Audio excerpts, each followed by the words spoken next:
¿Qué tal, niñitos? Muy buenas tardes. Es para mí un gusto estar con ustedes. Yo soy la hermana Karen Martín y quiero hablarles hoy acerca de un libro muy especial que todos ustedes conocen, que todos ustedes han tenido en casa, tienen ese privilegio de tener en casa y que se llama la Biblia.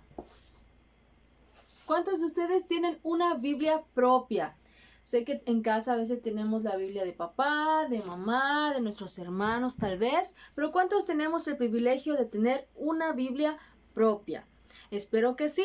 Y bueno, yo quiero hablarte un poco más acerca de ese libro especial, porque yo sé que muchas veces, como niños, a veces la olvidamos, a veces no la valoramos, a veces la escribimos, la pintamos, algunos hasta la rompen. ¡Qué tristeza! Es un libro muy especial que nosotros debemos de cuidar y a veces no le damos el valor o la importancia de vida porque no conocemos qué tan importante es, qué tan especial debe ser para nosotros. Y para comenzar, yo quiero decirte qué es lo que significa la palabra Biblia. La palabra Biblia viene del idioma griego biblos, que significa libros. La Biblia, como está compuesta por muchos libros, se llama Biblia, porque significa libros. Y bueno, la Biblia se divide en dos partes muy importantes. Creo que ya te habrás dado cuenta. El Antiguo Testamento y el Nuevo Testamento. El Antiguo Testamento tiene 39 libros y el Nuevo Testamento tiene 27. Además, la Biblia no era en toda la historia en la que se escribió, no era como la conocemos ahora. La Biblia ha sido escrita a través de más de 1000 años. Hoy los libros que conocemos que son de ficción nos cuentan historias, nos cuentan con caricaturas, muchas cosas, se pueden escribir en 1 o 2 años. Pero la Biblia tardó en escribirse muchísimos años, muchísimos más de unos 1500 años más o menos. Pero a lo largo de la historia no solamente se escribió en papel como nosotros lo conocemos, existió gran variedad de materiales en la que fue escrita. Por ejemplo, fue escrita en piedra. ¿Recuerdan la historia de Moisés y los 10 mandamientos, verdad? Bueno, ese fue uno de los materiales en el que la Biblia se comenzó a escribir. La piedra, el papiro, las pieles de los animales también y por supuesto el papel como hoy nosotros la conocemos.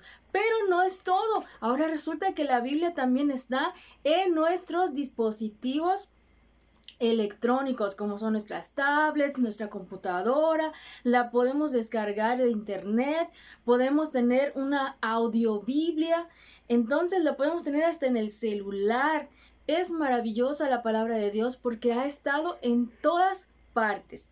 Y bueno, también los autores es un dato muy importante porque la Biblia fue escrita por más de 40 personas.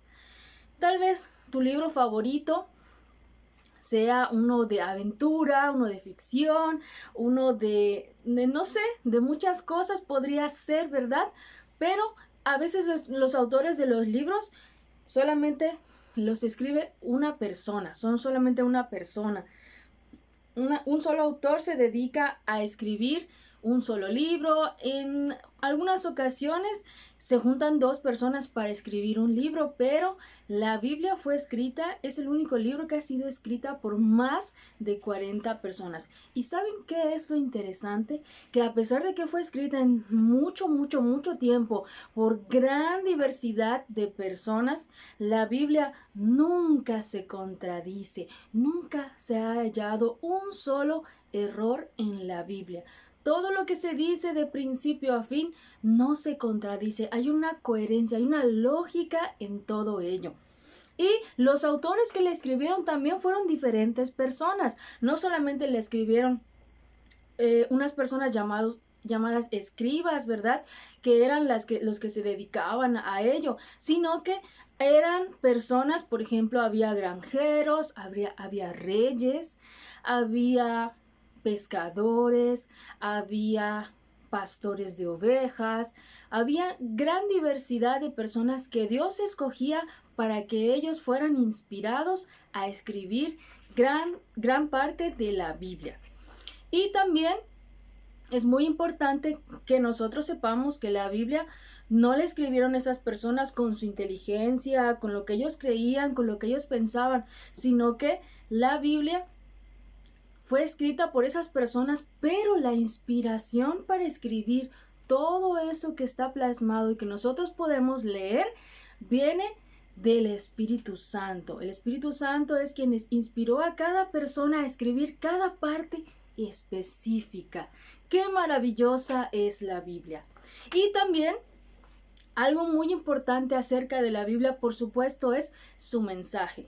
Es bastante el tiempo que nos llevaría leer toda la Biblia, ¿verdad? Hay personas que en un año se la acaban. ¿Cuántos capítulos de la Biblia has leído esta semana?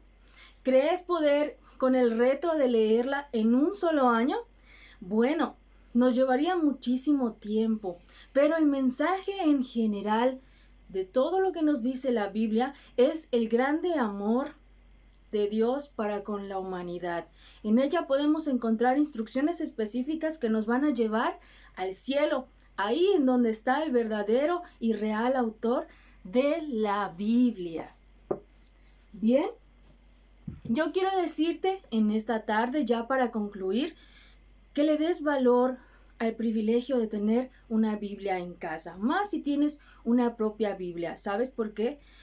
Durante muchos años la Biblia ha tratado de ser destruida. En muchas partes, cuando empezó a imprimirse las primeras Biblias, porque como les decía, fue escrita en gran variedad de papel, y cuando todo eso se juntó y se empezó a escribir y se logró imprimir como un libro como tal, la gente que quería leerla muchas veces era perseguida. Mucha gente murió por ser descubierta leyendo la Biblia. Mucha gente en el mundo tal vez siga siendo perseguida por leer la Biblia, por estudiarla, por predicarla. Nosotros que hoy en casita podemos tener más de una sola Biblia, debemos de vivir agradecidos. En la antigüedad mucha gente había sido castigada y acusada de brujería por leer la Biblia. Muchas de esas personas se juntaban en una casa y tenían un solo pedazo de la Biblia, ni siquiera la tenían completa. En pedazos la tenían, y dice que se repartían las hojas de la Biblia. Arrancaban una. No, eso no nos va a invitar a nosotros a arrancar las hojas de nuestra Biblia, ¿verdad? Pero vamos a darle valor a ello, porque eran muchas personas que la querían leer, pero ¿saben qué? Era peligroso. Entonces arrancaban las hojas de la Biblia y se la llevaba como un tesoro a su casa para leerlo. Y la siguiente ocasión regresaban, cambiaban la hoja, ahora agarraban otra, intercambiaban partes de la Biblia porque tenían el deseo de leerla. Yo te invito a que si tú tienes el privilegio de tener una Biblia en casa y leerla con libertad, lo hagas cada vez que tú puedas, porque en ella vamos a encontrar toda la guianza, todas las instrucciones para nuestra vida. ¿Qué tan importantes son las instrucciones, verdad? Cuando nos regalan un juguete en Navidad, cuando tenemos un juego nuevo, lo primero que vamos a hacer es leer las instrucciones, ¿no es así? Porque no queremos echar a perder ese juguete nuevo. Queremos armarlo como se debe, porque no queremos que así nuevecito se nos eche a perder. Déjenme decirles que la Biblia es nuestro instructivo de la vida. Si nosotros no leemos la Biblia y no sabemos qué debemos hacer y qué no debemos de hacer, vamos a ser como esos juguetes que muy probablemente se van a echar a perder con el tiempo. Y no queremos que eso nos pase, ¿verdad? Entonces, a partir de hoy vamos a darle la importancia de vida a este libro tan hermoso que es la Biblia. Nos vemos pronto, amigos. Que Dios les bendiga.